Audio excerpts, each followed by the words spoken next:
আল্লাহ যে বান্দাকে ভালোবাসেন তাকে 4টি বিপদ দিয়ে পরীক্ষা করেন। 1 নম্বর হলো তার দোয়া কবুল করতে চান না। প্রচুর পরিমাণে সে আল্লাহর কাছে চায়, কিন্তু তারপরেও সে কবুল করতে চান না। আর যখন কবুল করতে চাইবে না, তখন আপনি মনে করবেন আল্লাহ আমার এই চাওয়াটাকে সবচেয়ে বেশি পছন্দ করছেন, তার মানে আল্লাহ আমাকে অনেক বেশি ভালোবাসছেন।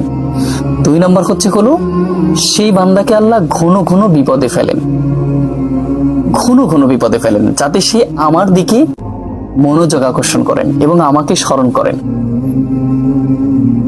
এরপরে আল্লাহ 3 নম্বরে মানুষের কাছ থেকে অপমান, অবহেলার পাত্র বা পাত্রী বানিয়ে ফেলেন, যাতে মানুষের কাছ থেকে আঘাতপ্রাপ্ত হয়ে আল্লাহ ছাড়া সে যেন দ্বিতীয় কোনো অপশন না খোঁজেন। 4 নম্বর হলো তার সবচেয়ে প্রিয় জিনিস, তার সবচেয়ে প্রিয় জিনিস আল্লাহ কেড়ে নেন।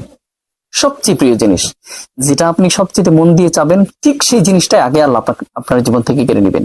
এই 4টা জিনিস যদি আপনার জীবনে থাকে, তাহলে মনে করবেন আপনি আল্লাহর সবচেয়ে প্রিয় ভালোবাসার একজন মানুষ। অতএব এটা বুঝতে পারলেই একদম ফাইন না মাহাল অস্ট্রিয়স্ট্র